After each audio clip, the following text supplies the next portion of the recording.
Bonjour et bienvenue à tous dans votre émission Focus Entreprise. Aujourd'hui, nous recevons Patrick Bogaerts, fondateur et président de GPS Monaco Group, un cabinet d'experts spécialisé en sourcing international.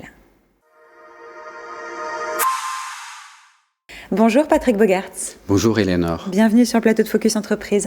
Alors vous êtes fondateur et président de GPS Monaco Group, un groupe monégasque spécialisé dans le sourcing international, un secteur traversé par de nouveaux enjeux au niveau mondial, au premier rang desquels l'augmentation des coûts. À quoi est-elle due ?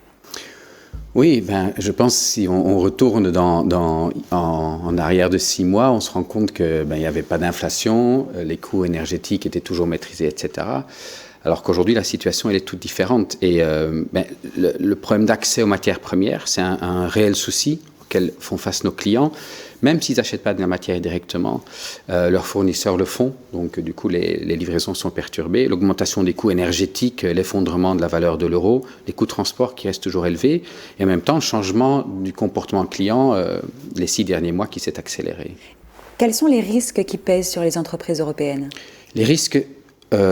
les 2 risques principaux, le premier c'est déjà que les budgets ne vont pas être tenus, ce qui est une vraie problématique, c'est la première. La deuxième c'est que les perspectives de vente s'écroulent, parce que la situation nous bouleverse tous, et je crois simplement par la rapidité des choses qui nous tombent dessus. Et a priori ça ne va pas s'arranger tout de suite ? Non, selon les consultants du commerce extérieur, la situation elle va perdurer. Alors, vous, GPS Monaco Group, vous êtes un cabinet d'experts, vous aidez justement les distributeurs européens à concrétiser leurs idées business et dans ce contexte pas forcément facile à maîtriser. En quoi ça consiste concrètement ? Oui, concrètement, on a des clients très divers. Ça va de la start-up jusqu'à la multinationale qui fait plusieurs milliards.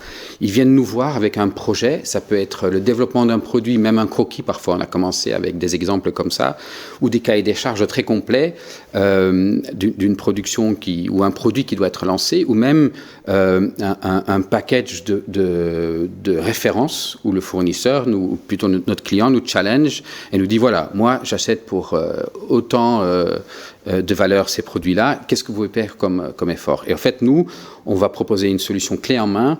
Donc, on prend ce projet, on le mène à bout avec un gain substantiel comme résultat. Du point de vue du sourcing, vous vous tournez en général vers quel type de pays ou de région du monde ? Aujourd'hui, il y a toujours 70% qui viennent de l'Asie. Il y a plus de 30 millions d'entreprises en Chine. C'est difficile de trouver des remplaçants actuellement. On cherche dans d'autres pays. Pour l'instant, par exemple, on a commencé avec l'Estonie. On travaille avec la Turquie. On étudie des projets aujourd'hui aussi sur la Tunisie. Mais la diversité de produits reste vraiment très limitée. Et les coûts sont quand même encore souvent supérieurs.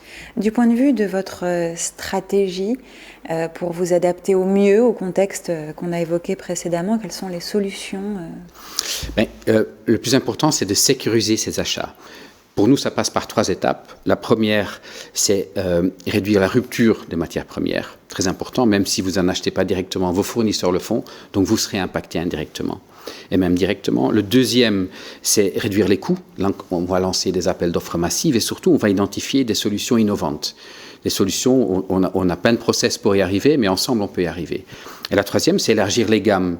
Là, on peut créer des marques de distributeurs. C'est pas uniquement des options réservées pour les grands distributeurs. Aujourd'hui, on a de plus en plus de clients qui nous demandent ça pour avoir un achat direct à l'usine. Oui, finalement, vous créez une rupture avec les chaînes d'approvisionnement. Pourquoi certaines entreprises n'osent pas franchir le pas et qu'est-ce qu'elles ont à y gagner finalement ? Elles ont beaucoup à y gagner. Je crois que la raison qu'elles ne franchissent pas le pas, la première, c'est qu'elles n'ont pas connaissance de ce genre de solution, ce type d'approche, d'une part. Et la deuxième chose, ça crée une vraie rupture avec ses habitudes. Il faut, on dit qu'on ne peut pas changer les vagues, mais il faut apprendre à surfer sur les vagues. On a un peu l'habitude de faire ça comme dirigeant, mais sur une mer qui bouge tellement et tellement vite, c'est plus difficile. Merci Patrick Bogaerts d'être venu nous parler de GPS Monaco Group sur le plateau de Focus Entreprise. Merci à vous.